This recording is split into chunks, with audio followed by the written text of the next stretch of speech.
Hey everyone! Before we dive into today's video, I'd love to know where you're watching from. Drop your country or city in the comments below. It truly amazes me how far our community reaches around the world. All right, now let's begin. The forest was silent. Too silent. A faint hum echoed in her ears as she opened her eyes to find the world painted in silver and red. The moon hung heavy above, glowing like a blade dipped in light. Beneath her, cold soil clung to her palms, wet with something thicker than dew. Blood. Her breath caught. Around her, shadows moved, slow, deliberate, alive. Then she heard it, the low rumbling growl that froze her heart. Dozens of glowing eyes stared from the dark, circling closer. Wolves. She tried to move, but her limbs ached as if they'd been broken and mended wrong. Panic shot through her. She didn't know where she was. She didn't even know her name. The wind whispered through the trees, carrying the scent of iron, ash, and dominance. Then, a deeper growl. The others stepped aside. From the shadows emerged one, larger, darker, more terrifying than the rest. Her fur shimmered black beneath the moonlight, his eyes golden and cruel. He stopped before her, staring down with the power of something ancient. She couldn't breathe. Then, in a voice low and rough as thunder, he spoke inside her mind. Mine. She flinched, pressing herself back into the dirt. No, please, she whispered, her voice trembling. But the circle of wolves only tightened. The alpha took another step forward, his paws heavy against the earth, each one a silent command. The others lowered their heads in submission. She didn't understand. Why her? She was nothing, broken, barefoot, covered in blood that wasn't hers. The alpha tilted his head, nostrils flaring as he inhaled her scent, a sound that sent a shiver through her spine. His pupils widened. For a moment, confusion crossed his features, as if something impossible had just struck him. Then, with a single thought, the rest of the wolves retreated, melting into the shadows of the trees. Only he remained. The silence between them was thick, charged, almost sacred. He circled her once, his golden eyes never leaving her face. She could feel the heat of his breath, the weight of his presence, the pulse of something unseen between them. Who are you? She whispered. He didn't answer. Instead, he shifted, bones cracking, fur receding, the sound of transformation echoing through the clearing. When the light faded, a man stood before her, tall, scarred, and impossibly beautiful. His eyes still glowed gold in the dark. And when he spoke again, his voice carried command and all at once. You don't remember me, he said, but I've been searching for you, my chosen.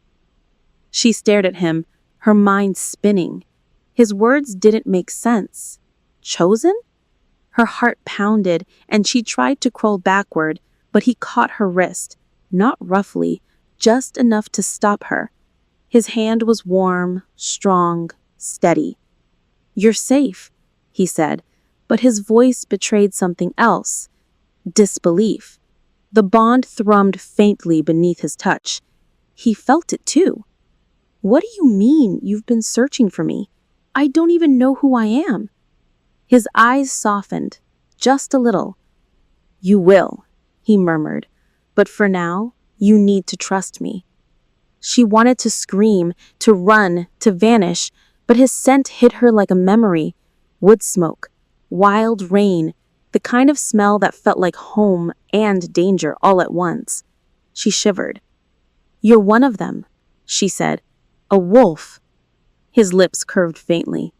And so are you. No, she whispered. You're wrong. He shook his head. Your eyes say otherwise. Her pulse jumped. She hadn't noticed. The reflection in his gaze showed her own irises glowing faint violet under the moonlight. What am I?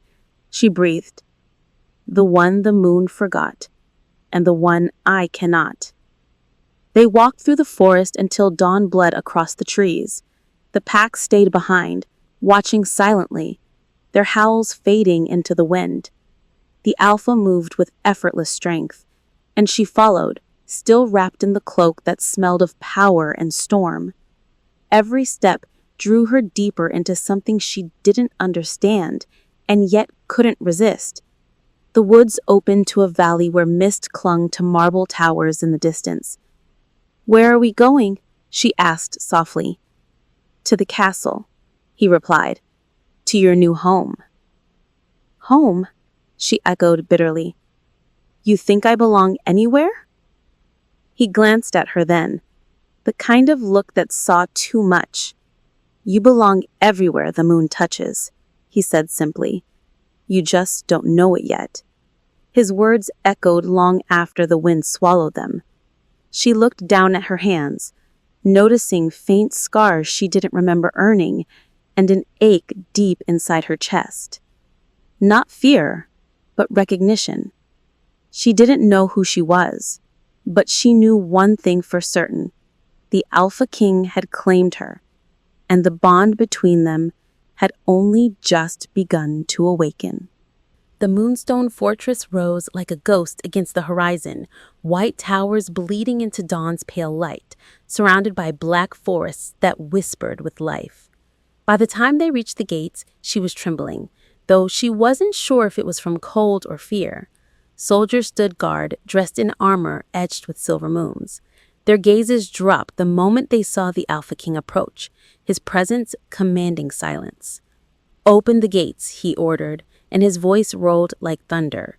She followed behind him, wrapped in his cloak, every step echoing through the vast courtyard. Inside, the scent of pine and smoke filled the air. Wolves moved through the shadows, some bowing, some staring, but their eyes carried something sharper than curiosity: fear. "Why are they looking at me like that?" she whispered. "Because," he said without stopping, "you're not supposed to exist." Her heart pounded. What does that mean? He turned his head slightly, golden eyes glinting. "It means the moon made a mistake, or maybe a prophecy." And she didn't know which terrified her more. Inside the fortress, warmth hit her like a wave. Fireplaces burned bright against stone walls, carved with ancient markings: wolves, moons, and battles, frozen in art. She followed the Alpha through the grand hall, her bare feet silent on the marble floor. Every face they passed turned to stare, whispers rippling like wind through grass. She caught fragments. Is that her? The black one? An Omega? Her chest tightened. "What's an Omega?" she asked softly. He didn't answer right away. "The lowest rank. The kind born to serve. Weak. Powerless." His words cut deep. "Then why—" "You're not like them," he interrupted sharply. "You carry something else, something older." He opened a heavy oak door that led into a room filled with soft light. "Rest here," he said. "Eat, bathe, and when you wake, we'll talk." "You still haven't told me who you are," she said. He looked back, golden eyes molten in the firelight. "You'll know soon enough." And then he was gone, leaving her with 1,000 questions and the echo of his power still humming in the air. The room was unlike anything she'd ever seen. Velvet curtains, white furs, a fire that crackled with a scent of cedar and musk. She sank onto the bed, exhaustion catching up to her all at once. Her reflection in the mirror across the room startled her.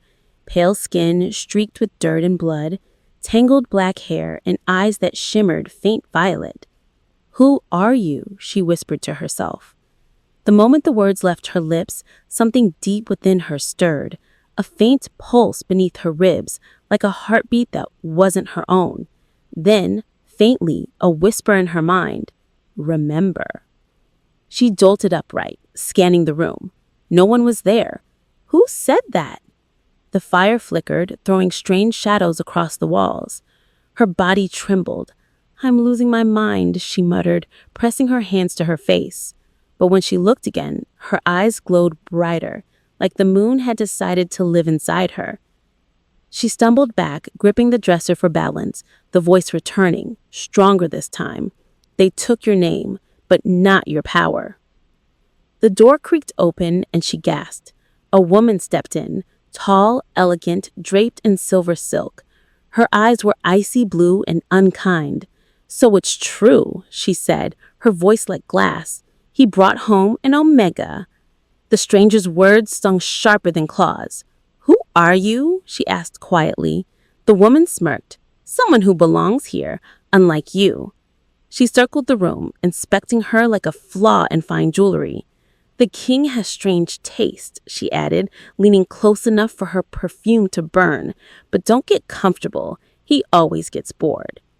"He said I'm not safe," the girl murmured. "Not safe from who?" The woman smiled faintly. "From everyone, especially him." Before she could reply, the door slammed shut, leaving her alone with those words echoing like poison. She sank to the floor, knees weak. She didn't understand any of this, the wolves, the fortress, the alpha's claim, but one thing was certain. Whoever she was before, she wasn't just a girl anymore. Night fell over the fortress like ink spilling from the stars. She couldn't sleep. Every creak of the walls felt alive. Every gust of wind carried the sound of howls. Her mind replayed the alpha's voice again and again. "You're not supposed to exist." What did that mean? She rose, wrapping his cloak tighter around her, and walked to the balcony. The moon hung full and low, silver and alive. As she stared at it, her chest ached, not with fear, but longing. Then, from the courtyard below, she saw him, the Alpha Ping, standing shirtless in the snow, head tilted toward the sky, golden eyes burning as his wolf prowled just beneath his skin. The sight sent chills through her. He looked both human and beast, beautiful and terrible. He glanced up suddenly, as if feeling her gaze. Their eyes met, and in that moment, something ancient awakened between them, a pull older than time itself. Her pulse quickened. She didn't know it yet, but the bond had already begun, and with it, the first thread of her forgotten destiny had just been set in motion. Morning broke with the sound of howls echoing through the mountains. She hadn't slept. Her dreams were filled with shadows, burning villages, silver chains, and a wolf with eyes like dying stars. When she rose, sunlight poured through the tall windows, catching the faint shimmer of something on her wrist. A mark, dark and curved like a crescent moon. It hadn't been there before. "What is this?" she whispered, tracing it with trembling fingers. It pulsed faintly, warm against her skin. The door opened suddenly. Two maids stepped in, their gazes dropping immediately. "The king requests your presence," one said, voice small, almost frightened. "Why?" The other girl shook her head. "You'll know when he speaks." Their fear was palpable, not of her, but of him. She followed them through corridors that twisted like veins through stone, the smell of pine and iron thick in the air. When they reached the throne room, every wolf fell silent. All eyes turned to her. And in that heavy, suffocating stillness, she felt it again, that pulse in her wrist, stronger this time, as if something inside her recognized its place here. The Alpha King stood by the great window, light catching the edges of his black hair, his golden eyes fixed on the distant forest. When he turned, the room seemed to bow. "You bear the mark," he said. She froze. "You knew this would happen?" "I suspected." His voice was low, unreadable. "The moon doesn't mark without reason." "And what reason is that?" she asked sharply. His gaze softened, just a fraction. "You're tied to me." Whispers rippled through the hall like wind through dry leaves. "An omega?" Tied to the king? Someone hissed. Blasphemy, shouted another. A low growl rolled through the room, silencing them all. The Alpha's power filled the air like fire. Enough, he commanded. His eyes returned to her. You don't understand what this means, but you will. She lifted her wrist, the mark glowing faintly. Then tell me. He took a step closer, voice roughening. It means the moon chose you, and in doing so, it bound your fate to mine. Later, in the training yard, whispers followed her like shadows. Warriors paused mid-strike. Maids hurried past without bowing. She bewitched him, one murmured. She carries the cursed blood, another hissed. Her stomach twisted, but she said nothing. She watched as wolves sparred in the open field, moving like storms with flesh and fur. A young soldier glanced her way and sneered. Omega, you don't belong here. He lunged, not to kill, but to humiliate. His hand reached for her cloak, but before she could move, heat exploded from her palm. A flash of violet light burst between them, sending him flying backward into the wall. The yard fell silent. She gasped, staring at her hand.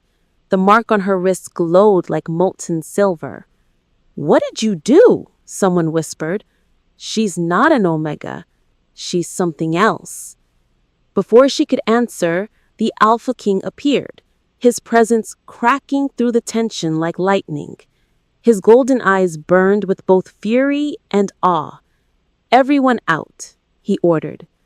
No one disobeyed. When they were alone, he turned to her. You just did what no Omega in history has ever done.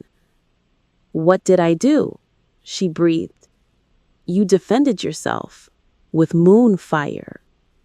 He stepped closer, the air between them charged. Moonfire only answers to one bloodline, the blood of the lost Lunas. That doesn't make sense. I'm nobody. You're not, he said quietly. You were hidden. His words struck something deep in her, a memory she couldn't reach. Hidden from who? She whispered. From the same ones who killed your pack. The room spun. My pack?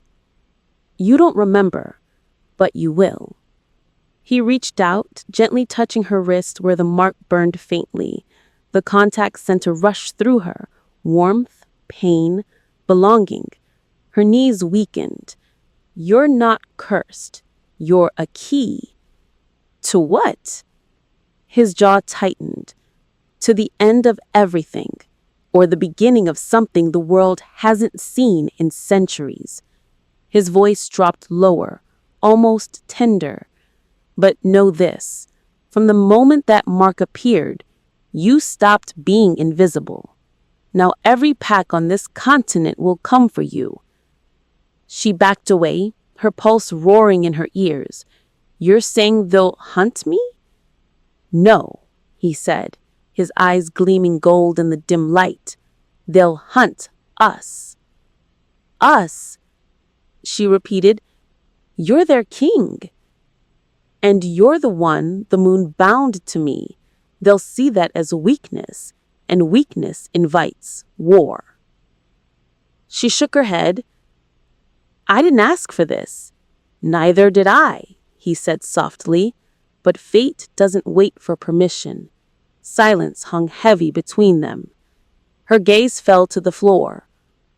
What happens now? His voice was low, dangerous. Now we prepare. For what? For the night they come for you, and for the moment they realize the Omega they fear isn't the one who needs saving. He turned away, his cloak sweeping the floor like shadow. She watched him go, her heart a storm of fear and fire. For the first time, she wasn't sure what scared her more, the wolves outside the walls, or the bond that was already claiming her from within. By dusk, the fortress pulsed with noise. The moon was rising, and with it came the ritual every wolf awaited, the Lunaris Gathering, where the Alpha King addressed the packs. She watched from the high balcony, her hands trembling against the cold stone.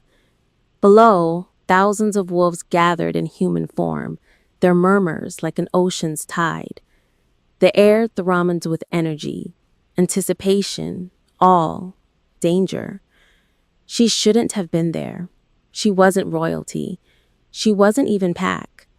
Yet the Alpha King had sent for her, his tone leaving no room for refusal. As the massive wooden doors opened and he stepped out into the night, the crowd fell silent. He stood at the edge of the dais, silver armor glinting, his golden eyes reflecting the moon. "My people," he began, his voice low and steady, carrying easily over the valley. "The moon marks balance. For too long we have lived in fear of prophecy, of blood that should never have been born. But tonight, that changes." The crowd leaned forward. Her heart raced. She didn't understand what he meant, not until his next words split the air. "The prophecy is real," he said, "and she stands among us." Gasps rippled through the gathering. Every head turned toward the balcony. She froze as the Alpha lifted his gaze to her, their eyes locking like magnets drawn through centuries. "Bring her forward," he ordered. Guards motioned for her to step down, but her feet refused to move. "What are you doing?" she whispered. "Keeping a promise," he said. His voice wasn't cruel. It was final.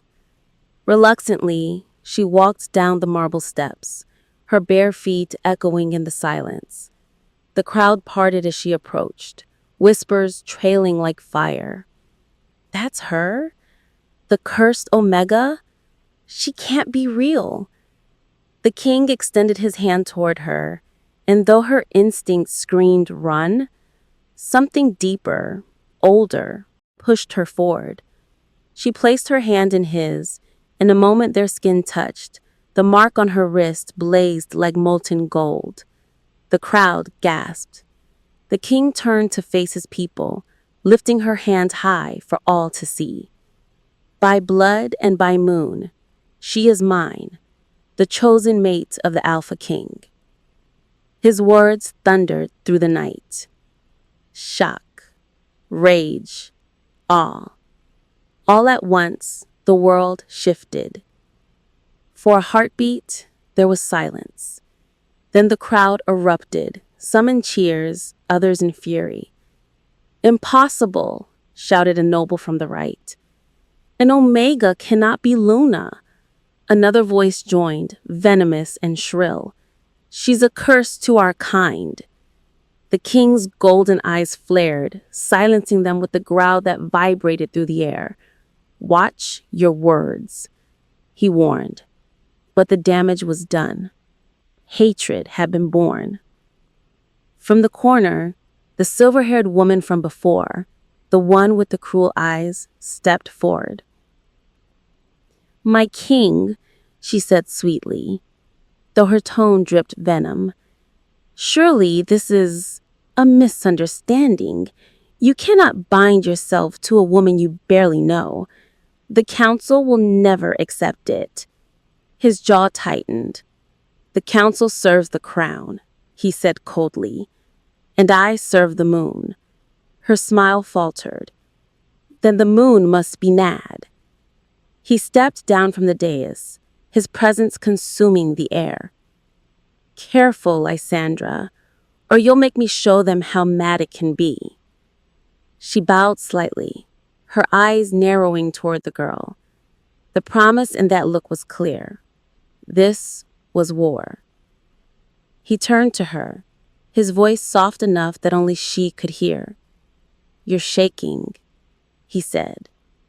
"I didn't ask for this." "You didn't have to. The bond asked for both of us." "You've just declared war on your own people." "I've declared truth," he countered. "They'll come for you." They'll try. He stepped closer, his breath brushing her ear. But they'll learn what happens when wolves bite the moon's chosen. Her pulse thundered. The air between them was electric, the tension unbearable. She wanted to hate him, to break free, but his scent, his voice, the way his power wrapped around her, made it impossible. He looked down at her hand, still glowing faintly. "They'll fear you," he said quietly. "They should." For the first time, there was no arrogance in his tone, only reverence. "Why me?" she whispered. He smiled faintly. "Because you're the only one the moon wouldn't let me forget." The ceremony ended in chaos. Half the pack knelt. The other half stormed away in protest. The fortress trembled with the sound of wolves shifting in rage. He led her back inside through the secret corridors, his hand never leaving hers. "You've made enemies," she said. "So have you," he answered. They stopped before the great doors to her chambers. For a moment, the Alpha looked almost human, weary but certain. "You'll be safe here," he said. "That's what you said last night," she replied. His lips twitched. "I was wrong. You'll be safe with me." She hesitated. "And if I don't want that?" His eyes softened, a rare thing. "Then I'll protect you anyway." He turned to leave, but before the door closed, she said quietly, "You didn't choose me, did you?" He paused, his voice barely above a whisper. "No," he said. "The moon did. But I'm beginning to understand why." When the door shut behind him, she stood alone in the flickering firelight, the weight of the night pressing down like prophecy. Outside, the wolves howled, not in celebration, but in warning. The fortress woke before dawn. Servants rushed through the halls, whispering about the night before. The king's decree, the Omega, the prophecy come to life. The news spread like wildfire through the valley, reaching every corner of the realm before sunrise. By morning, her name, or lack of one, was on every tongue. She stood at the edge of her chamber's balcony, watching the sun bleed through the mist. The forest below was alive with sound, yet she'd never felt more isolated. The door opened behind her. 2 attendants entered, carrying gowns of silk and lace, jewels that shimmered like liquid light. "The king requests your presence at the council gathering," one said softly. She frowned. "Why?" "Because, my lady," the other replied, avoiding eye contact. "The court must meet its Luna." The word hit her like a blade. Luna, the title she neither earned nor desired. Still, she allowed them to dress her. When she looked in the mirror, she didn't see a queen, just a survivor draped in silver. And for the first time, she wondered if survival had been a blessing or a curse. The throne room was a cathedral of shadows. Marble floors, banners of black and gold, the air thick with incense and tension. The council sat in 2 rows, eyes sharp as daggers. At the far end, the Alpha King lounged on his throne, expression unreadable. When she entered, the murmurs stopped. Every gaze followed her, weighing, judging. "Come forward," he said. His voice was softer than before, but carried the weight of command. She walked slowly, her heartbeat echoing in her ears. The nobles whispered again. "She's trembling," one said. "An Omega Luna. Absurd." "She'll doom us all," hissed another. The king's gaze flicked toward them. "Speak again," he warned, "and I'll let her prove how absurd she can be." Silence. She reached the steps of the dais, feeling the power radiate from him like heat. "This is the court of wolves," he said to her quietly. "They'll bare their teeth to test yours." "And if I fail?" then they'll eat you alive. His golden eyes held hers, so don't fail. The questioning began. One by one, the council demanded proof of her worth, her lineage, her strength, her loyalty. Where were you born? Who were your parents? What pack cleaned you? She had no answers, only silence. The murmurs grew louder, crueler.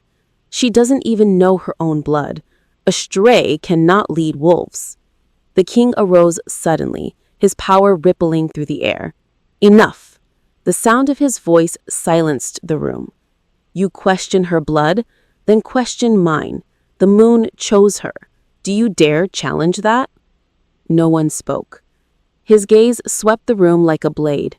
She will be trained. She will learn our ways, our laws, our power, and she will stand beside me as Luna. The defiance in his tone left no room for argument.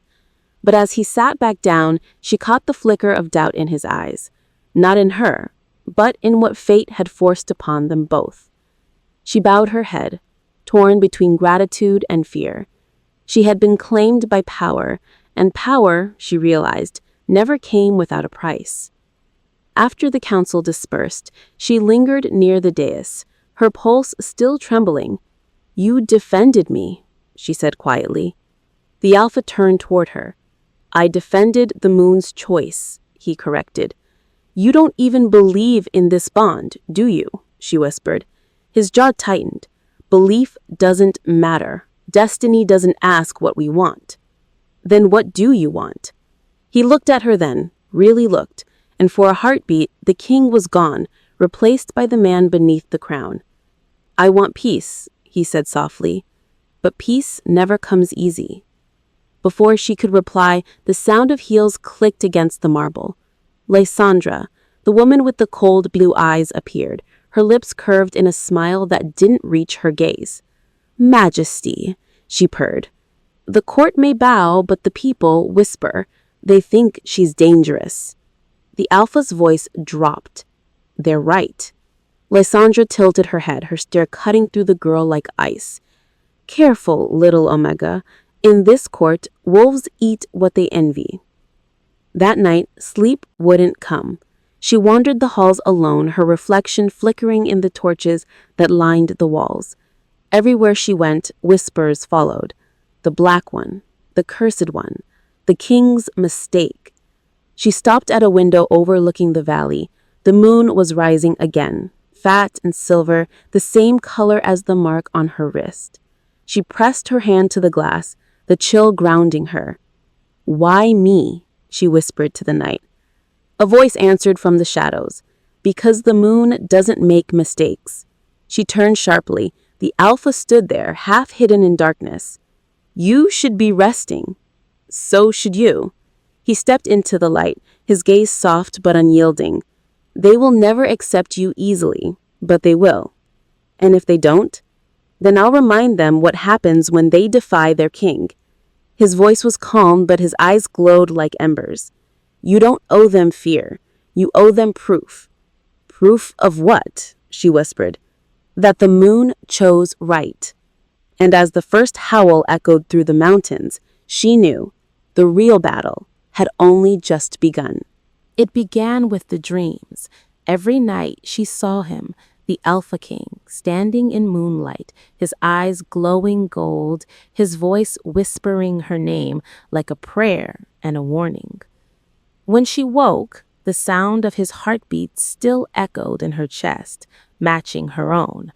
She tried to shake it off, but the bond was growing stronger, pulling her toward him even in sleep.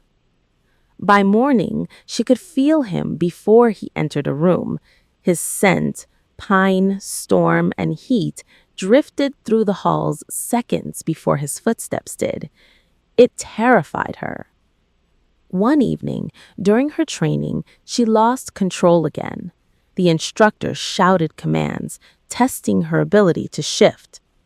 Focus your energy, he said. Feel your wolf. But instead of her own instincts, she felt his. Rage, fire.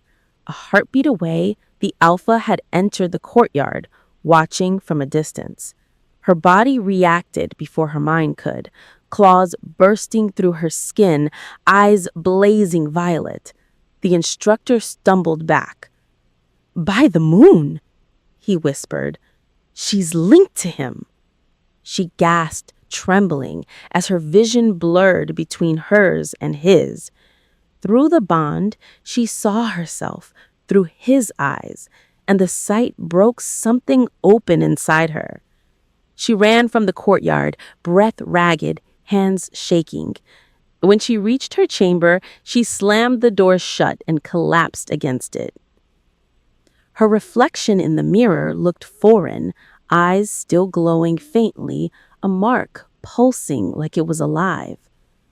"What's happening to me?" she whispered. "You're awakening," came his voice from behind.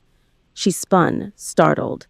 The Alpha stood in the doorway, his expression unreadable, his presence filling the room. "Stay away," she said. "I can't," he replied, stepping closer. "Neither can you." "You're in my head," she snapped. "No," he said quietly. "You're in mine."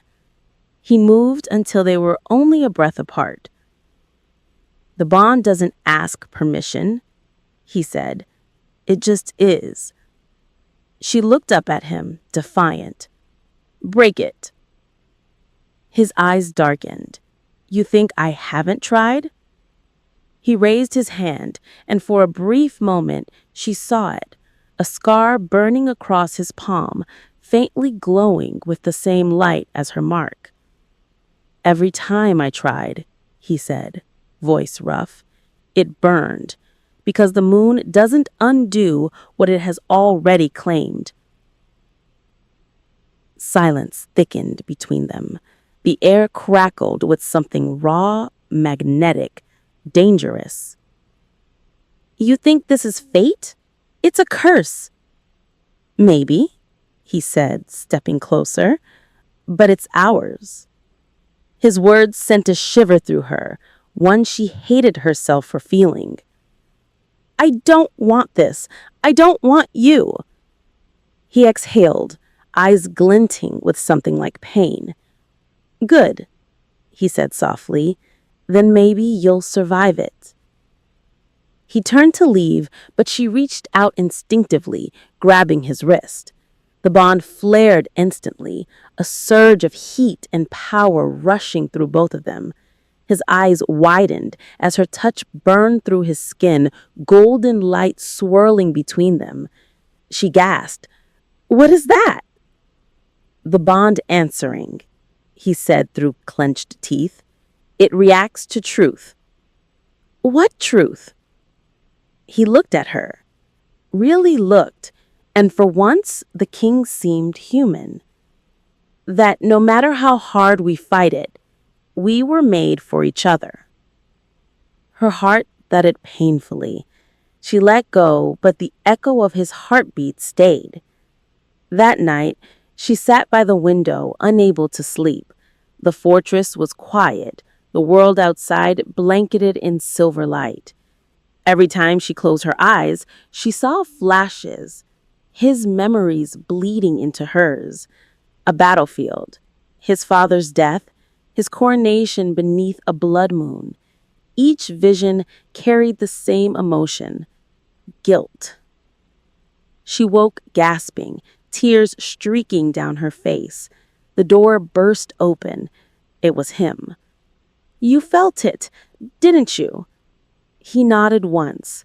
The bond shares everything, even pain. "Then you saw—" "Yes," he said, his voice hoarse. "And now you know why I fear this bond more than I crave it." He knelt before her, his hand hovering near hers but not touching. "You don't understand what it means to be chosen by the moon. It gives and it takes." "What did it take from you?" she asked quietly. His eyes darkened. "Everyone I ever loved." They stayed like that, silent, the space between them heavy with what neither dared to say.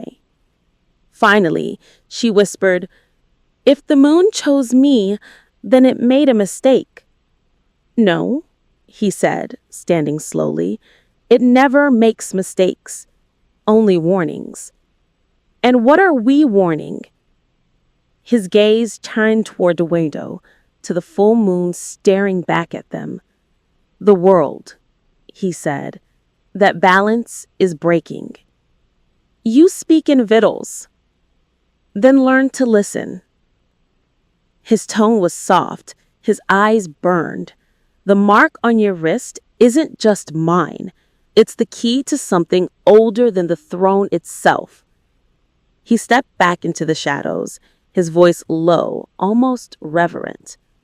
"Whatever you are, Omega, you're not here by accident. You're here because destiny ran out of time." The door closed behind him, leaving her alone in the silver glow. She stared at her hand, at the mark still pulsing faintly with golden light. Outside, the wolves howled, 1,000 voices crying to the moon, but this time she could feel their fear. The night broke with the sound of horns, deep, ancient, and full of warning. She woke in a rush, heart hammering, the scent of smoke and blood thick in the air. From her window, she saw fires burning along the eastern ridge. Wolves, not the kings. The banners were crimson, the mark of the Crimson Fang, a rogue pack exiled decades ago for treason. "They've come!" a guard shouted as he rushed past her door. She ran into the corridor, grabbing the nearest cloak. "Where's the king?" "At the gates!" the guard yelled over the chaos. "They're demanding you!" The words froze her blood. "Me? They say the king has taken what isn't hers."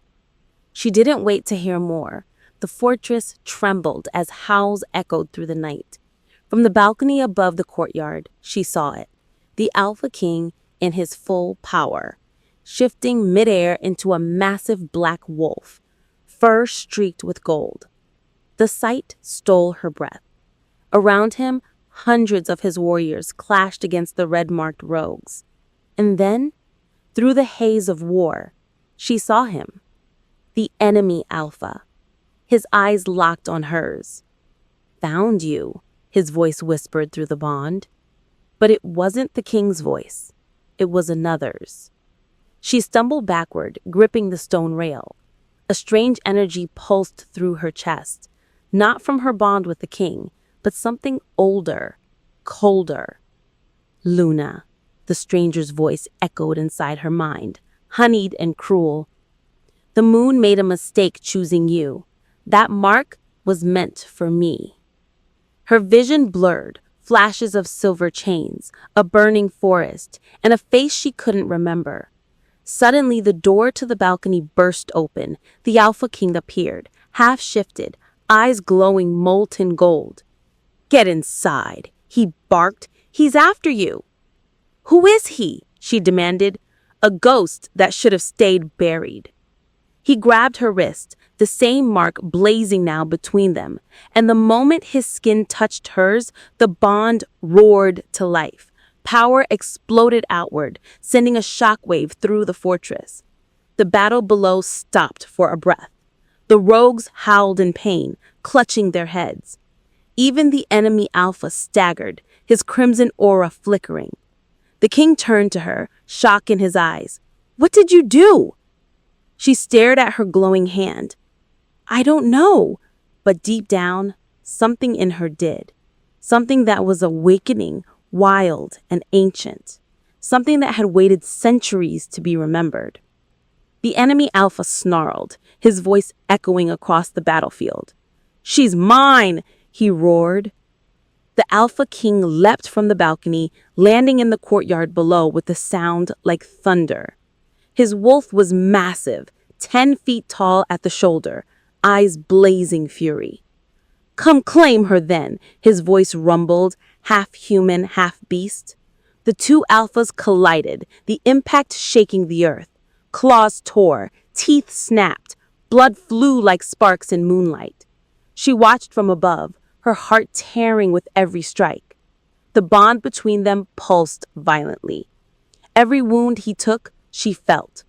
When the rogue alpha slashed his side, she cried out, clutching her ribs as if she'd been struck. The mark on her wrist flared in response, glowing so brightly that cracks of light split the stone beneath her. The air rippled with power. Her scream turned into something else, a sound older than speech. Every wolf on the field froze. The moon above darkened, its light drawn down toward her like a river of silver fire. The light enveloped her completely, her hair lifted in the wind, eyes glowing white. The mark on her wrist expanded, spiraling up her arm in lines of silver flame. From the heart of that light, a shockwave burst forth, scattering the rogues like leaves in a storm.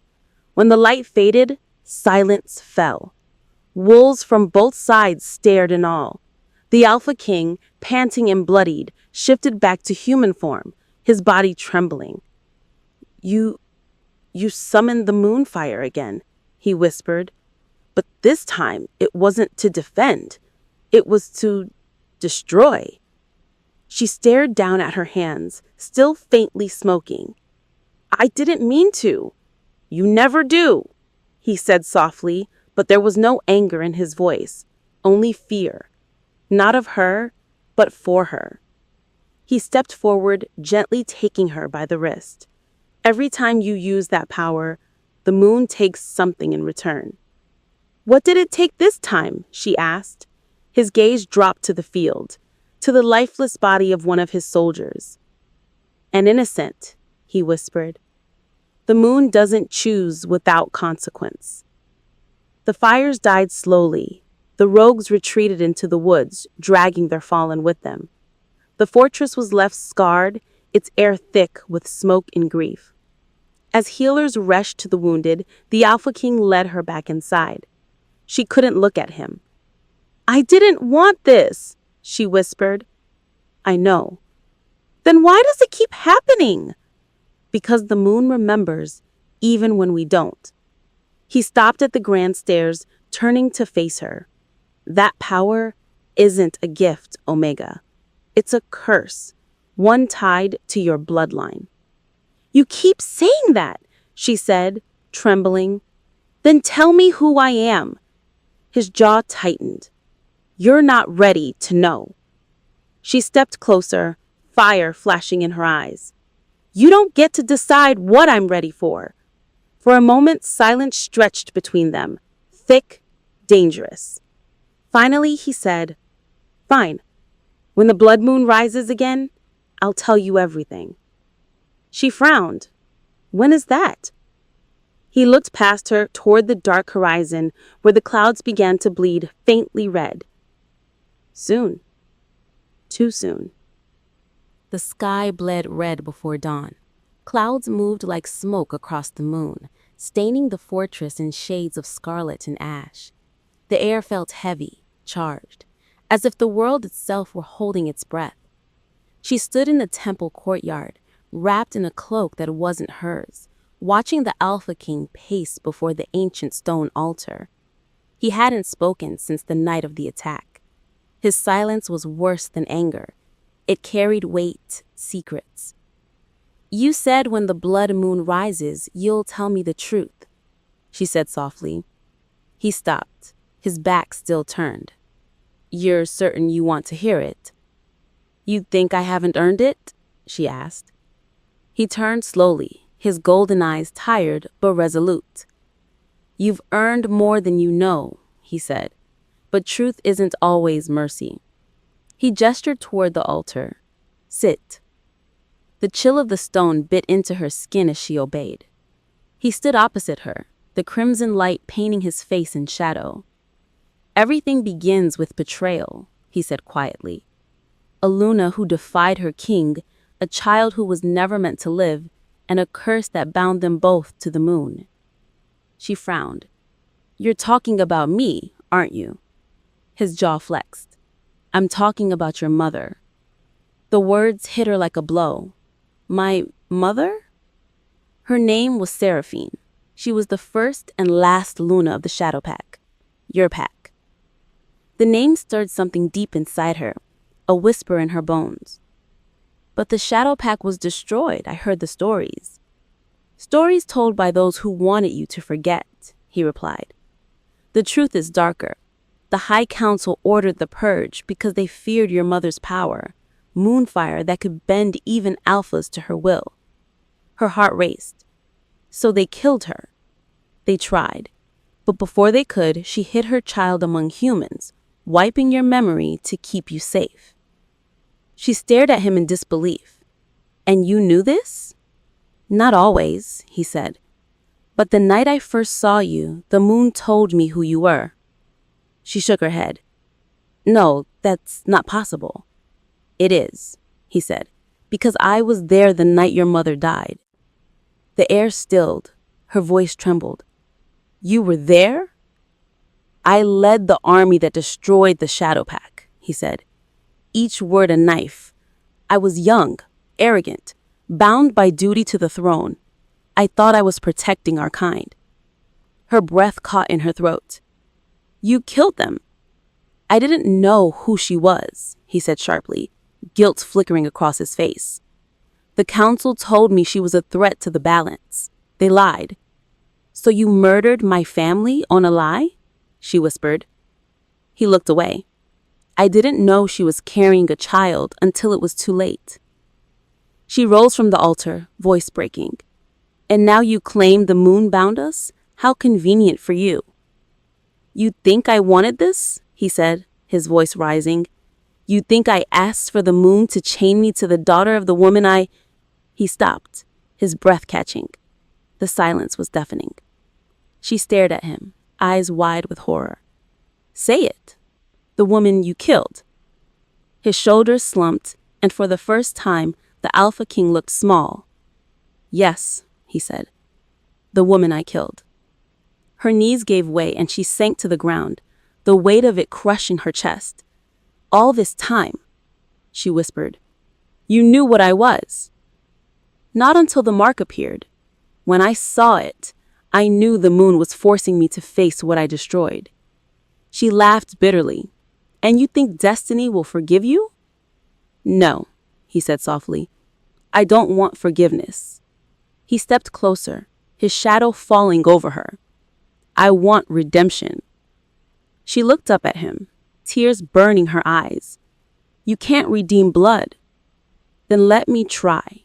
If my hands built the fire that burned your pack, then let them build the world that restores your name. My name, she scoffed. I don't even know who I am anymore. He knelt, his voice gentle.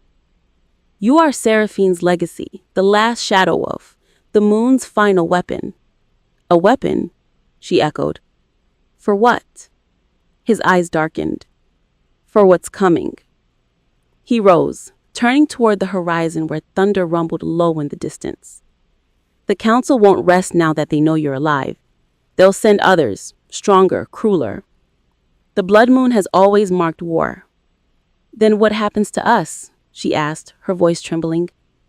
He turned back to her. We stand together, or we die apart. She hesitated. You're asking me to trust you, the man who killed my family. His gaze softened. No, he said. I'm asking you to let me earn it. She stared at him for a long time, her heart torn between fury and something she couldn't name. Finally, she whispered, if the moon wanted you punished, it chose the perfect way, by making you love what you destroyed. The words hit him like a blade. For a moment, he said nothing. Then, softly, he replied, then let my punishment begin. Outside, lightning split the sky. The blood moon glowed brighter, washing them both in crimson light, sealing a fate neither could escape. The first arrow struck before dawn. It whistled through the quiet air and buried itself in the heart of the wooden gate. A heartbeat later, the entire horizon erupted in flame. The High Council had come. The fortress bells screamed into the cold morning, echoing through stone and sky. She ran to the balcony, the mark on her wrist burning like fire. From above, she could see the battlefield. Thousands of armored wolves marching under the banner of silver and black, the council's colors.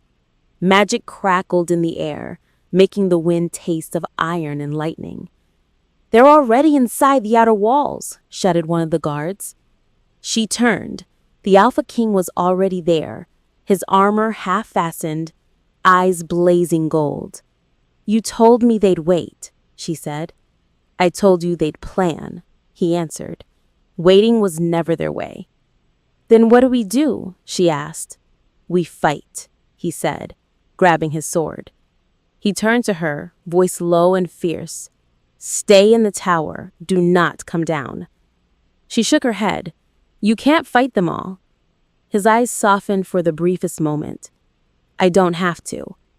I just have to hold them long enough for you to survive." The battle swallowed the fortress. Flames licked the stone walls as soldiers roared and shifted mid-stride, their bodies twisting into wolves of silver, gold, and black. She could feel the king's heartbeat through the bond, fast, steady, unyielding. But underneath it, something darker pulsed. Pain. She clutched her chest, gasping as the connection flared. Every time he struck, she felt the echo. Every wound he took burned across her skin. She ran from the tower, ignoring the guards' cries. The courtyard was chaos. Bodies clashing, arrows flying, the ground slick with the rain and blood. In the center, the Alpha King fought like a storm given flesh.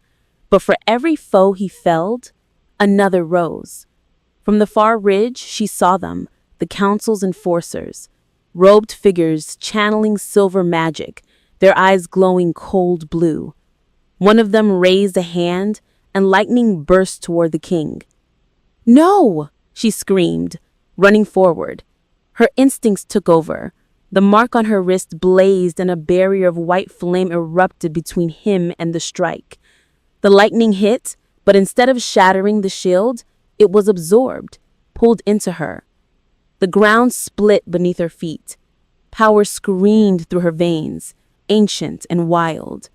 The world exploded in light. Every wolf on the battlefield froze, blinded by the radiance pouring from her body. Her cloak burned away, her hair lifting in the wind like threads of night.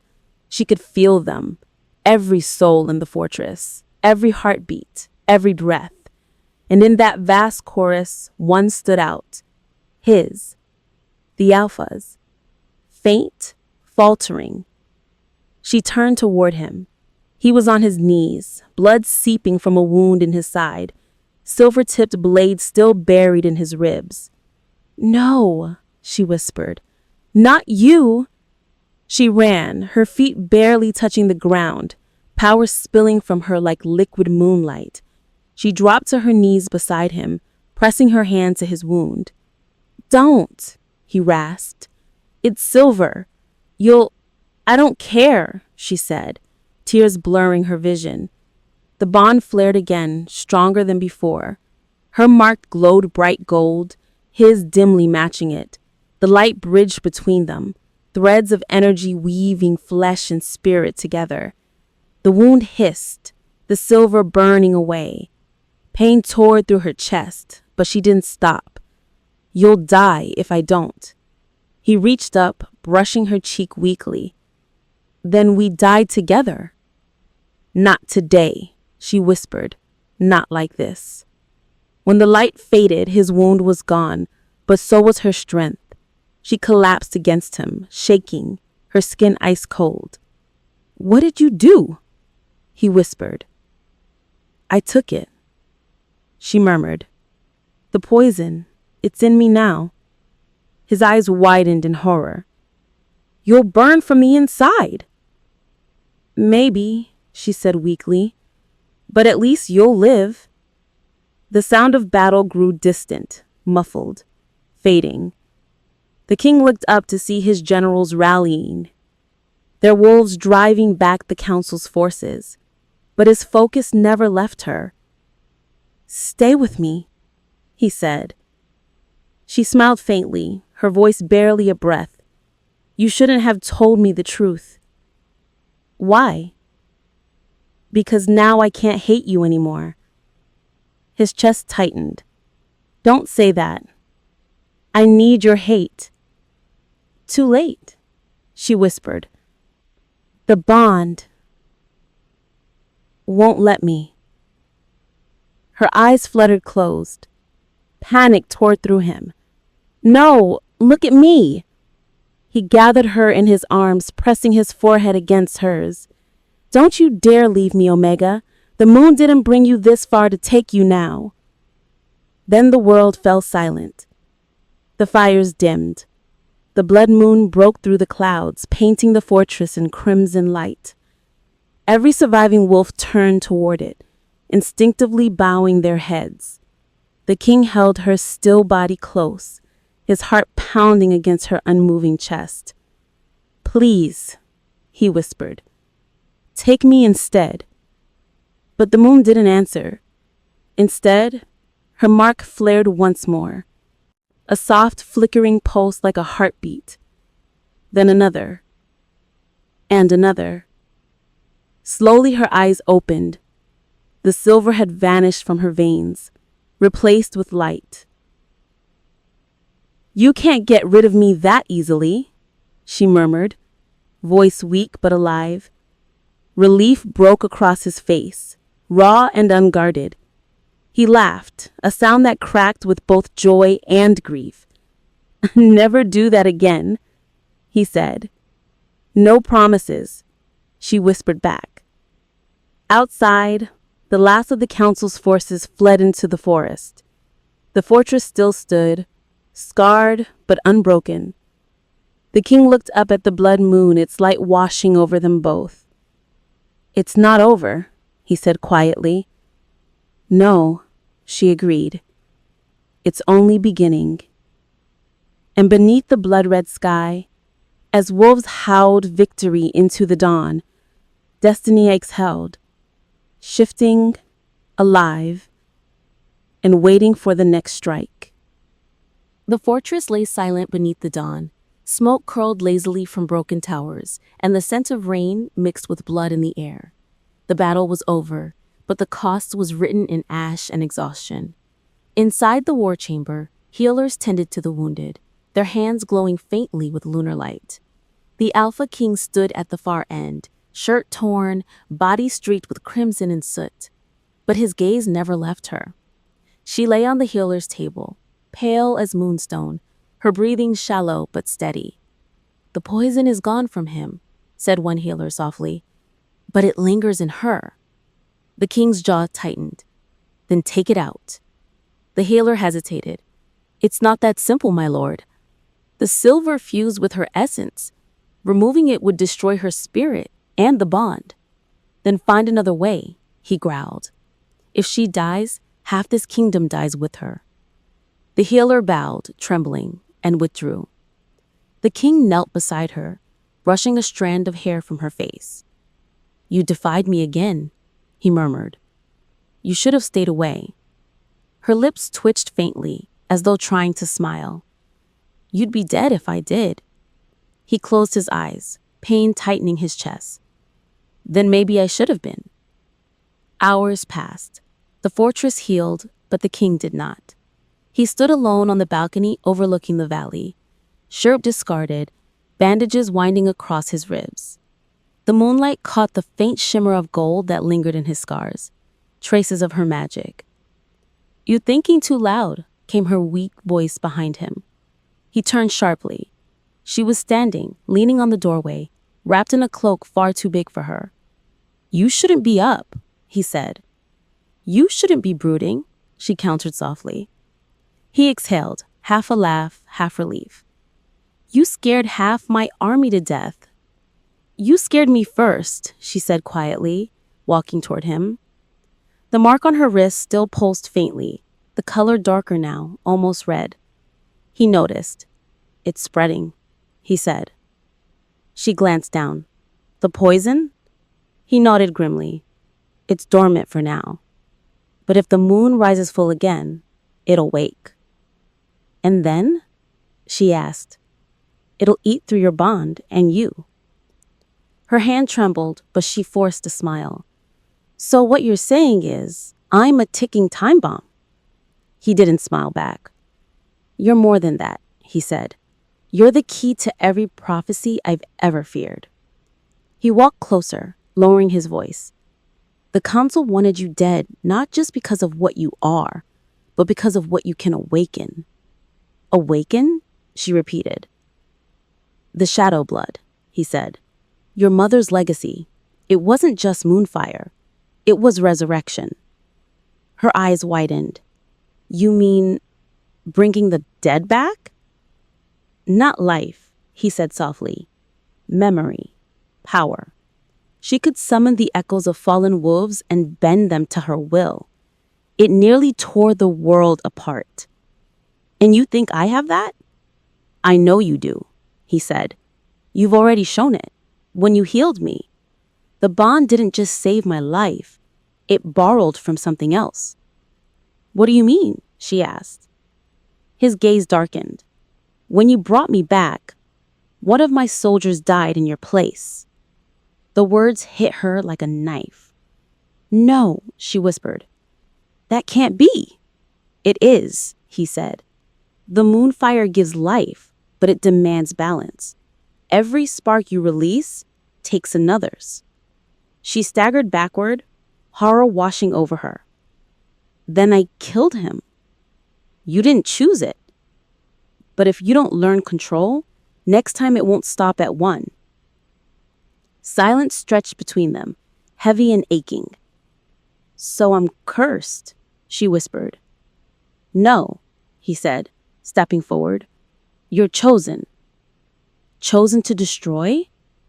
Chosen to change, he corrected. She laughed bitterly. You talk like the moon gave me a gift. It did, he said.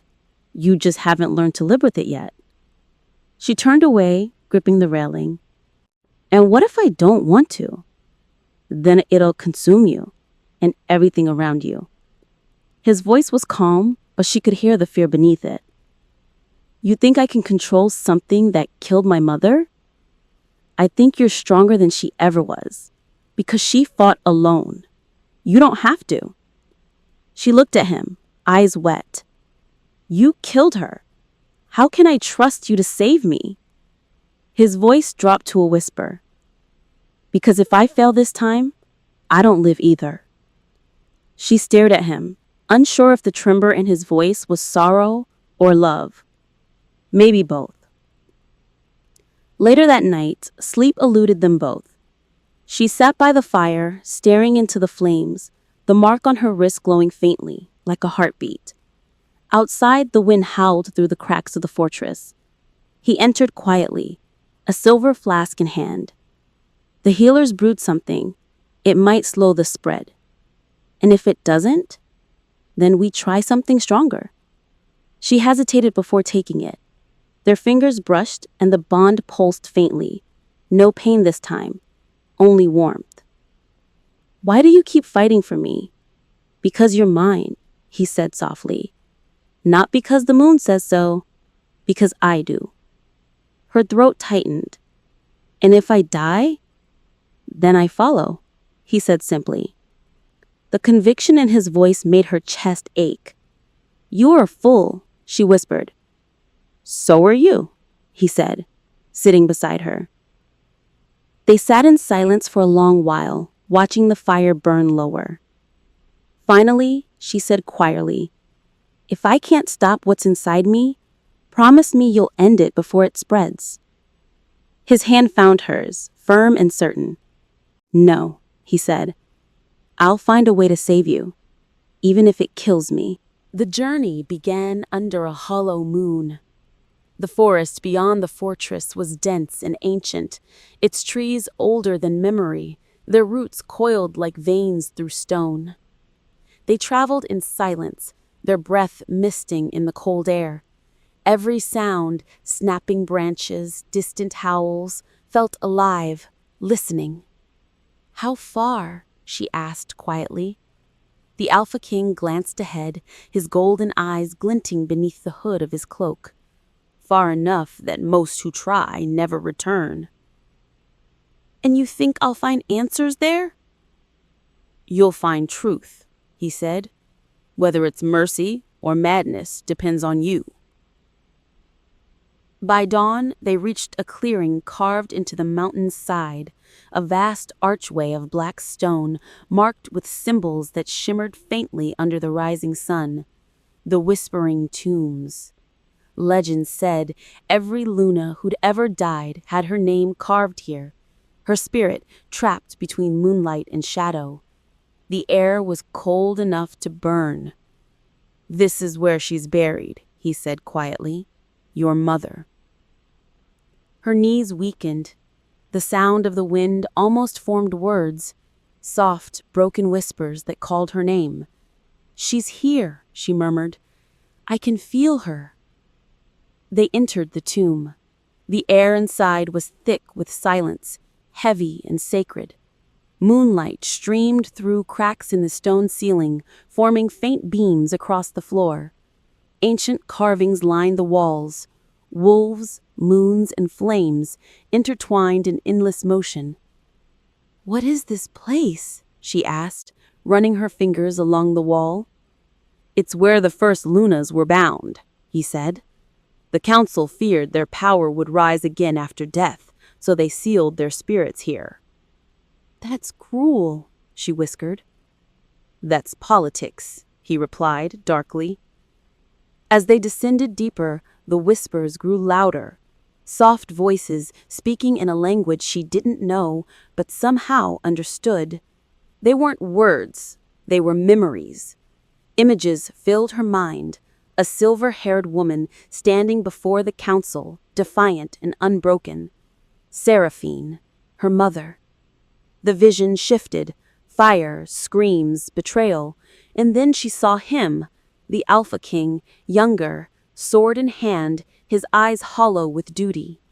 She stumbled, gripping the wall. "I saw it. I saw you." His jaw clenched. "Then you know why I can't undo what I did." "You could have stopped it," she said, her voice trembling. "You could have saved her." "And doomed us all," he answered quietly. "You still don't understand what she tried to awaken." They reached the heart of the tomb, a circular chamber lit by pale blue flame. In the center stood a single stone sarcophagus, wrapped in roots and vines. The whispers fell silent as she approached it. The Alpha hung back, tension tightening his frame. "She won't like me here," he muttered. "She's dead," she said. "Not to you." The air shifted, cold and electric. She placed her hand on the stone lid, and the mark on her wrist flared to life. The tomb trembled, the vines recoiled, the lid slid open with a low, mournful sound. Inside, a woman lay untouched by time, her hair white as frost, her skin faintly glowing, her expression peaceful and terrifying all at once. Her mother. The air grew heavy, and a voice, soft and melodic, echoed through the chamber. "Daughter of shadow, moon's mistake and miracle." The girl froze. "Mother?"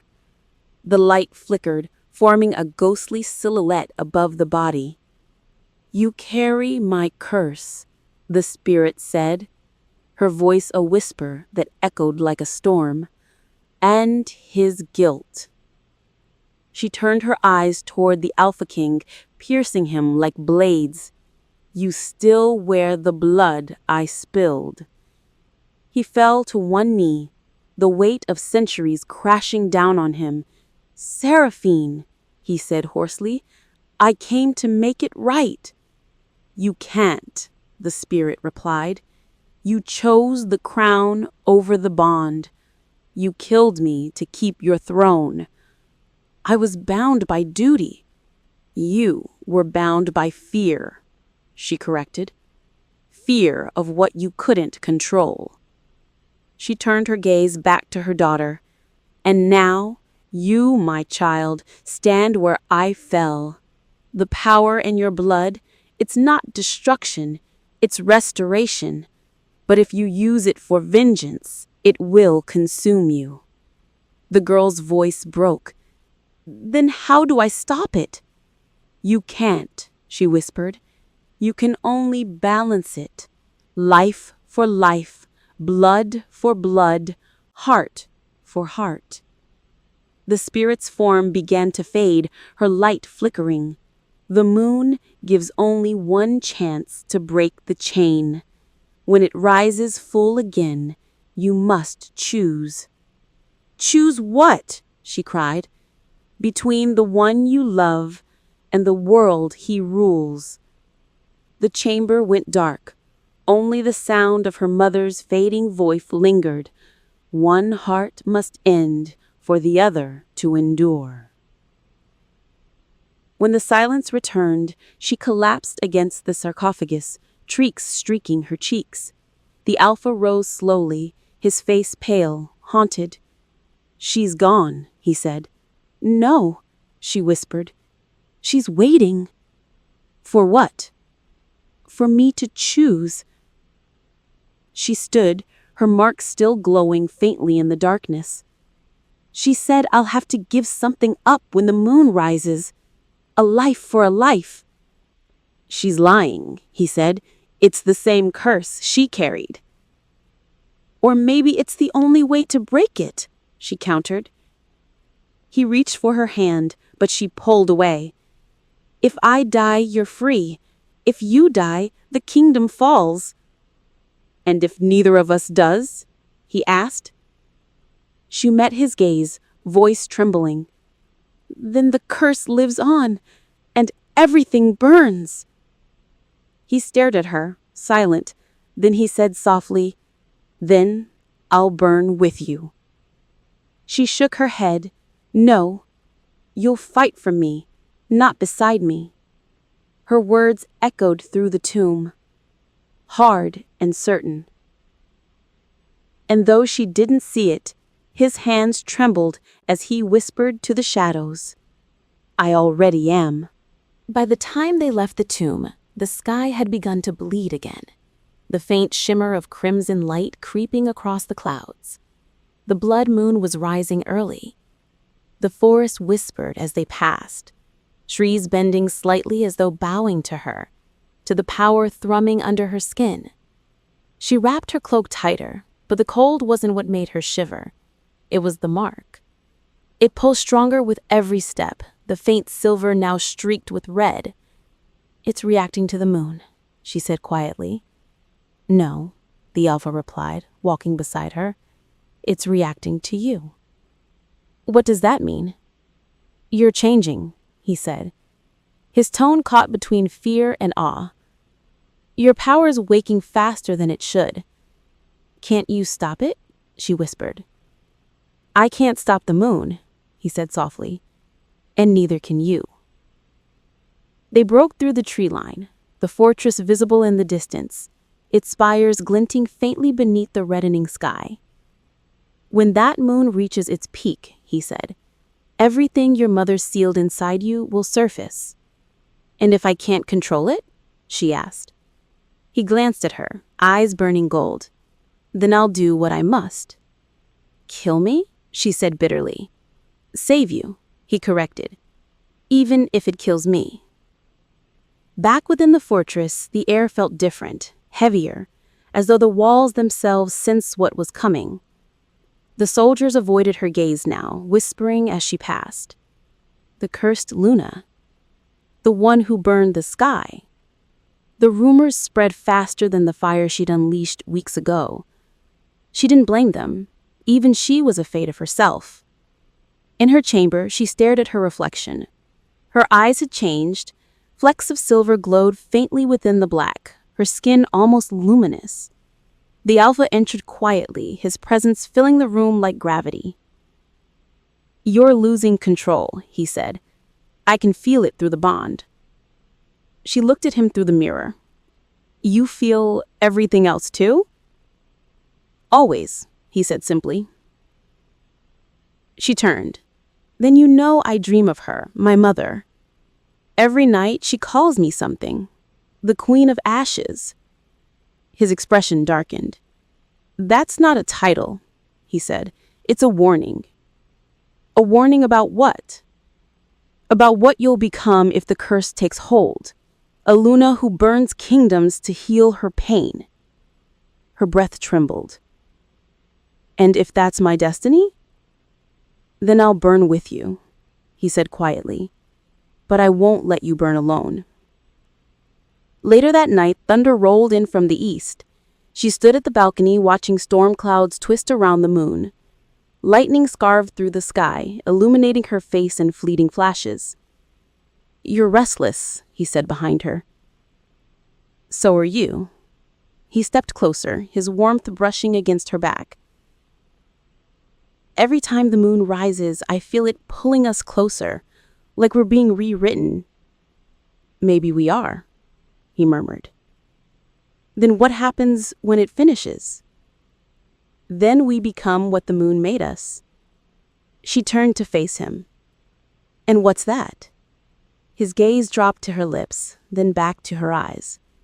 "Monsters? Or miracles?" The wind picked up, cold and sharp. She stared at him for a long moment before whispering, "Do you regret it? Declaring me yours?" "Every day," he said. And her heart broke. "Until," he added, "because every day I realize I'd do it again." His words silenced her. And for the first time since she met him, she reached for him, not out of anger, but out of surrender. When their hands touched, the mark on her wrist flared like wildfire. The air crackled, the bond sealing deeper. Fate didn't ask, it took. The kiss that followed wasn't gentle. It was desperate, electric, born of fear, longing, and the kind of love that ruins both. The world around them blurred. The storm outside grew louder, the thunder sinking with their hearts. For a moment, there was no curse, no prophecy, just them. When they finally broke apart, she rested her forehead against his chest. "This changes nothing," she whispered. "It changes everything." She looked up at him, eyes glistening. "You don't understand. My mother said love is the lock, that if I let it in, the curse will awaken fully." His grip on her tightened. "Then let it awaken," he said. "I'm done living in fear of the moon." The mark between them pulsed brighter, so bright it illuminated the room. She gasped as the energy surged, her veins glowing faintly. "It's starting. The blood moon, it's close." He took her face in his hands, his voice trembling. "Then promise me something." "What?" "If the moon tries to take you," he said, "fight it. Don't let it turn you into her." She swallowed hard. "And if I can't?" "Then I'll remind you who you are." The night grew still after that. Hours passed in silence, broken only by the crackle of distant thunder. When she finally slept, her dreams were filled with fire. The fortress burned. Wolves knelt before her, their eyes hollow. And at the center of it all, she stood, crowned in ash, her mother's voice echoing. One heart must end for the other to endure. She woke up gasping, the room shaking around her. The candles snuffed out at once, the mark on her wrist blazed red. Down the hall, the Alpha King stirred from sleep, clutching his chest as pain shot through their bond. "She's slipping," he muttered, grabbing his sword. He burst into her chamber to find her floating inches above the floor, her eyes pure white, her voice layered with others. "The Queen of Ashes rises," she whispered, her tone not her own. Light me split the sky, casting her shadow across the walls. And for the first time, he saw what the moon was truly creating. Not a Luna, but a goddess, capable of ending everything. The blood moon reached its zenith. Its light painted the world in red, staining every stone, every breath, every soul beneath it. The fortress shook as if alive, the walls groaning, the air pulsing with something primal and ancient. In the heart of her chamber, she floated above the floor, suspended in a pillar of crimson light. The mark on her wrist had spread to her neck and chest, veins glowing like molten silver. The Alpha King stood below, his sword drawn but useless against what she was becoming. "Lyria!" he shouted. Her name tore from him like a plea. Her eyes flickered, silver one moment, black the next, her voice layered with echoes of 1,000 forgotten lunas. "The balance must be restored," she whispered. "Blood must answer blood." He stepped forward, shouting over the storm, "Fight it! You're stronger than the moon!" Her gaze turned on him, and for a heartbeat he saw her, his Lyria, before another voice answered through her lips. The king who took what wasn't his must pay the price. The floor cracked beneath them, light bleeding through the seams. He felt it then, the bond trembling, splintering. The moon had turned against them both. Outside, chaos erupted. The High Council's army had returned, this time with something worse than wolves. Silver-winged hunters descended from the sky, cloaked in the moon's light, their weapons humming with lunar energy. "They've aligned with the seers," growled the general beside the gate. "They want the girl." "They won't reach her," the Alpha roared, shifting mid-stride into his wolf form, larger than any he ever been, his fur burning with streaks of gold. He tore through the ranks, his rage as endless as the night. But no matter how many he struck down, more came, their chants rising into the air. One heart must end for the other to endure. He froze. It was her mother's prophecy, twisted now into a weapon. Inside the fortress, Lyria's power burst through the windows, a shock wave of flame and moonlight. Every wolf dropped to their knees, clutching their heads as visions flooded them, images of their deaths, their destinies, their sins. She stood at the center of it all, her voice echoing in the air, cold and divine. The moon chooses balance, and balance demands a life. The Alpha burst into the throne room, the air thick with energy that made his skin burn. Lyria stood before the shattered throne, her hair floating like smoke, her hands ablaze with white fire. "Lyria, stop!" he shouted. "You're killing them!" Her head tilted slightly, her eyes no longer human.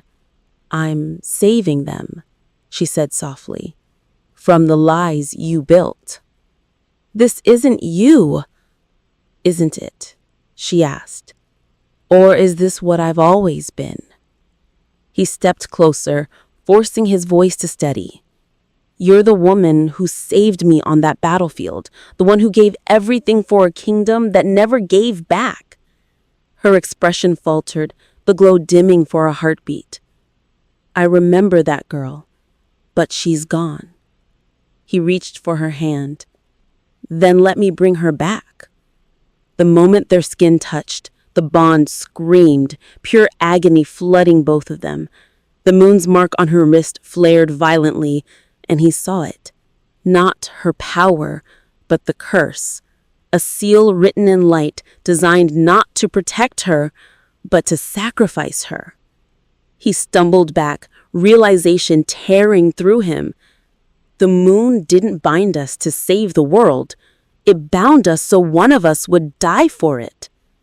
The truth broke something inside them both. She stared at him, horror dawning across her face. "No," she whispered. "It can't be." "It is," he said. "The bond isn't a gift. It's a noose. It draws power from love, from sacrifice, and when the blood moon reaches its final light, it will demand one of us." Tears streamed down her cheeks as her power flickered, fading in and out like a dying flame. Why would the moon do this? Because balance doesn't care who it breaks. It only cares that it's restored. The fortress trembled again as the council's forces closed in. "Then we have to destroy it," she said suddenly. "The bond." He shook his head. "If we break it now, it'll kill us both." "Then there's only one choice," she said softly. Her eyes met his, full of love, defiance, and sorrow. "Let me be the one it takes." He grabbed her shoulders, shaking his head violently. "No, I won't lose you. Not after everything." "You don't get to choose, Alpha," she whispered. "The moon already has." Lightning ripped through the sky, bathing them both in light. The blood moon began to crack, its crimson surface fracturing like glass. The world itself was tearing apart. The fortress walls split open as the ground shook violently. Wolves fled in terror, the sky raining shards of burning light. The Alpha King pulled her close, shielding her from the falling debris. "We can still fix this," he said desperately. "We can't fix fate," she replied, voice trembling but calm. "But we may be able to change what it costs." "How?" "By giving it what it didn't ask for. Choice." Her mark pulsed brighter, her skin almost translucent now. "Lyria, when it's over," she said softly, "remember me not as your curse, but as your salvation." "Don't you dare!" But before he could finish, she pressed her hand to his chest. The mark leapt from her wrist to his, golden light exploding through the room. "No!" he roared, grabbing her as the light consumed them both. For a moment, the world froze. No sound, no motion, just the echo of a heartbeat. Then everything shattered. The blood moon cracked apart in the sky, its crimson surface fracturing like glass. The world itself was tearing apart. The fortress walls split open as the ground shook violently. Wolves fled in terror, the sky raining shards of burning light. When the light faded, the throne room was silent. Only the king remained standing, her mark glowing faintly on his heart, and the woman he loved lying motionless in his arms, her skin turning to ash under the rising dawn. Dawn broke over ruins. The fortress that had once stood proud beneath the mountain was nothing but shattered marble and scattered ash. The sky was pale, colorless, drained, as though even the heavens mourned. The Alpha King stood among the wreckage, the wind tugging at his torn cloak. His hands were stained silver, the last trace of her touch still etched into his skin. Around him, his people knelt in silence, heads bowed, awaiting orders he could not give. "Your Majesty," one of the generals said softly, "the enemy is gone. The council has fallen." He didn't answer. His eyes were fixed on the horizon, on the faint trail of light rising where the blood moon had shattered. "Where is she?" he finally whispered. The general hesitated. "Gone, my lord. There was nothing left to bury." The king's jaw clenched, a tremor running through him. "Leave me." The soldiers obeyed, retreating until only the sound of wind and distant wolves remained. He knelt, pressing his hand to the scorched earth. The mark on his chest glowed faintly beneath his armor, pulsing once like a heartbeat. Hers. "You broke the moon," he whispered, "and now it's broken me." Days turned to weeks. The fortress was rebuilt stone by stone, but the king did not heal. He ruled in silence. No decrees, no ceremonies, no council. The wolves spoke his name in hushed tones. The king who forgot the moon. Each night he walked to the balcony where the blood moon once rose and looked to the sky, waiting for its return. But it never came. The heavens were empty. No silver, no red, just endless black. One night he climbed the watchtower alone, cloak whipping in the cold wind.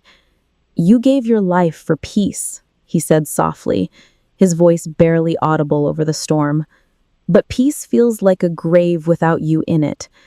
He closed his eyes, memories flooding back, her laugh name like it meant something more than power. If this is the moon's justice, then let it take me too. But when lightning split the sky, it illuminated a single mark glowing faintly on his chest, a golden crescent, still alive.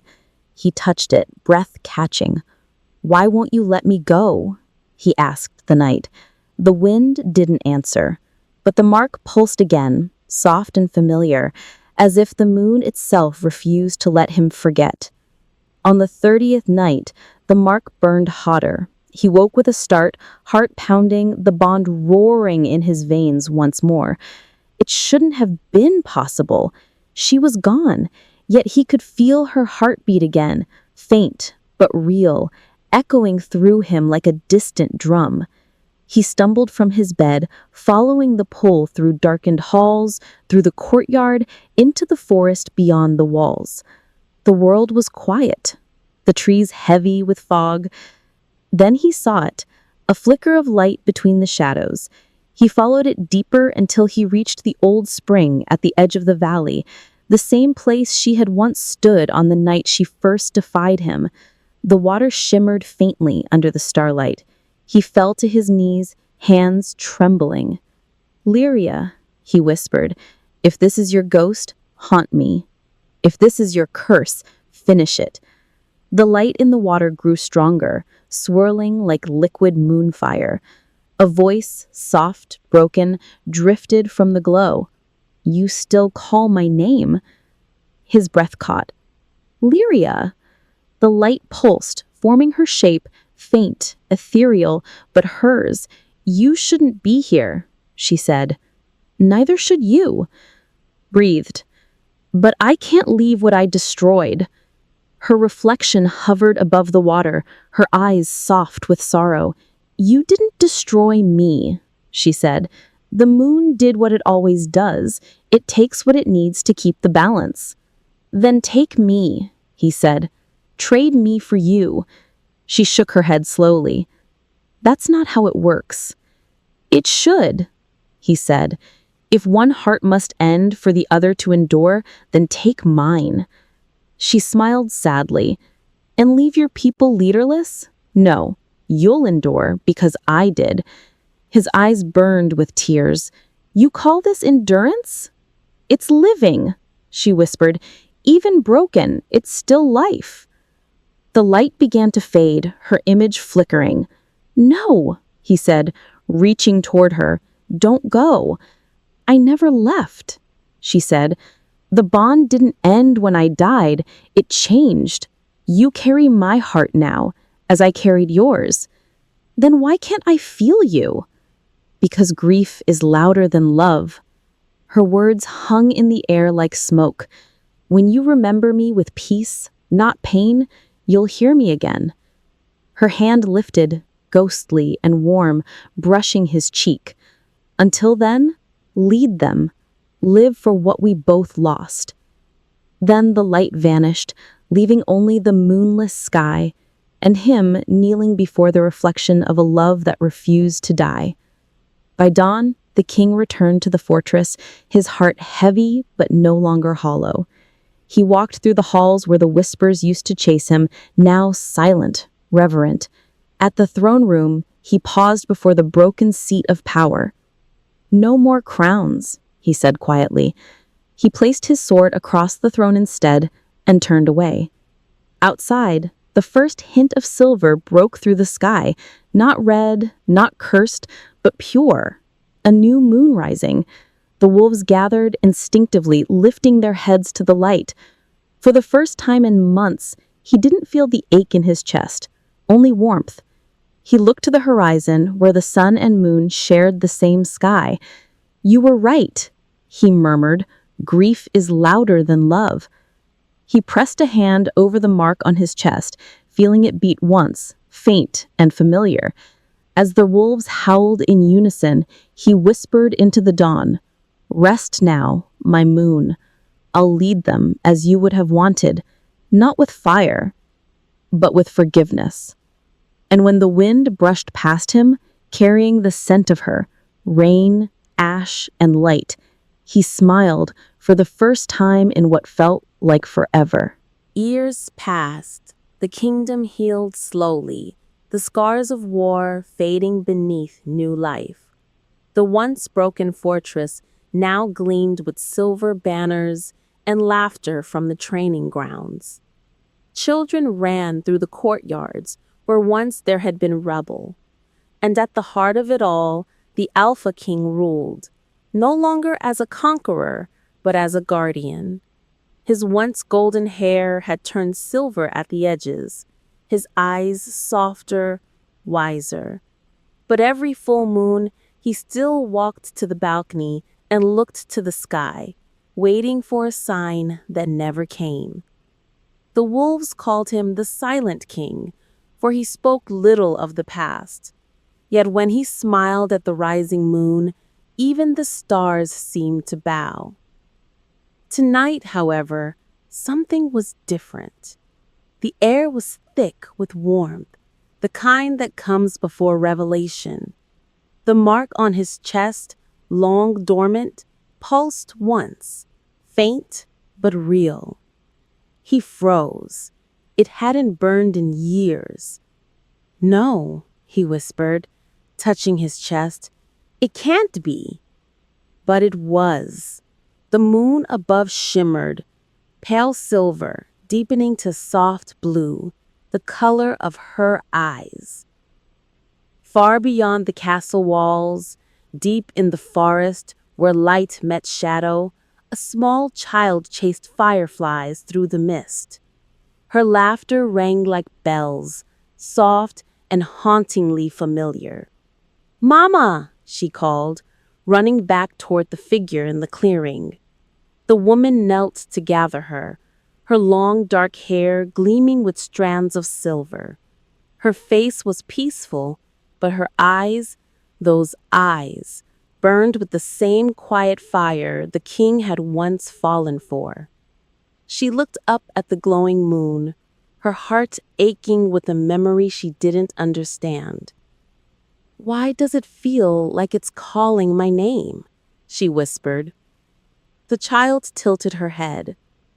"Maybe because it knows you, Mama." The woman smiled faintly, though her hand unconsciously brushed her wrist, where a faint, half-formed mark shimmered like moonlight on water. She didn't know who she was before this forest. The healers who found her said she'd washed ashore after the great storm, without memory, without past. They called her Lyra.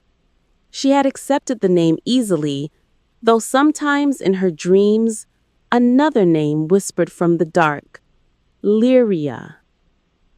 That same night, the king couldn't sleep. He left his chambers and walked into the forest, following the old path by instinct alone. The air shimmered, charged with something he hadn't felt since the day she died. Presence. Every leaf seemed to hum, every shadow to breathe. And then he heard it, a child's laughter. His chest tightened. He followed the sound until he reached the clearing. Time stopped. There she was, standing in moonlight, her hair tangled by wind, a small girl clinging to her dress. She looked up, startled, their eyes meeting. For a moment, neither spoke. He felt his pulse stumble, his throat close. "Lyria," he whispered, voice cracking under the weight of her name. The woman blinked, confusion flickering in her gaze. "Do I know you?" The words sliced through him. He stepped closer, trembling. "You know my soul," he said softly. "You carried it once." The little girl's eyes widened, studying him with innocent wonder. "You look like the man in Mama's dreams," she said. Her mother froze. The mark on her wrist flared, brighter now, answering the mark that burned through his armor.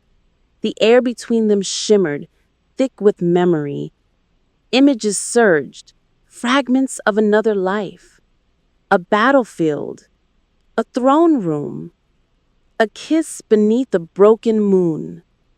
Tears welled in her eyes as the mark on her wrist fully bloomed into its old, luminous form.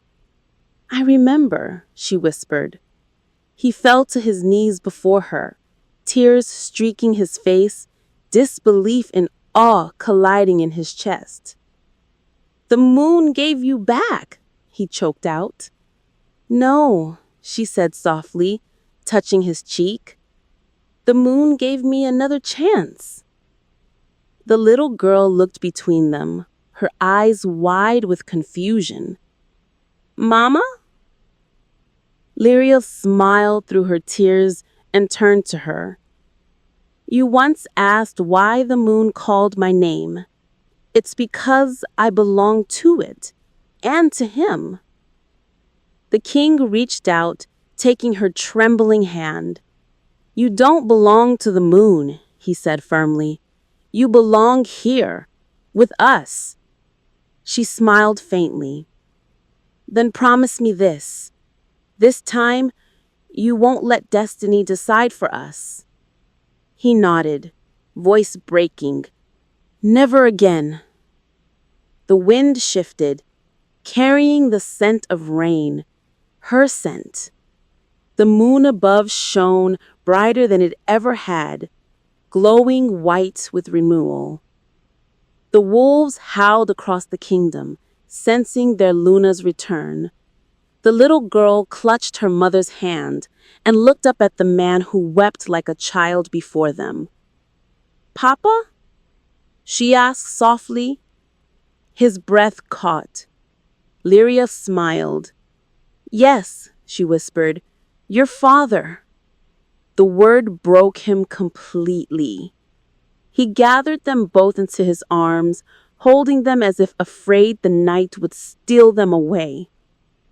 The forest shimmered with silver light, petals falling from unseen branches. Above them, the moon pulsed once, as if in blessing, before dimming to its quiet, eternal glow. And as dawn crept over the horizon, the Alpha King looked into the eyes of the woman he'd lost and the child he never knew he had. "The moon remembers your name," he whispered, pressing his forehead to hers. "And I will too, in every life the stars allow."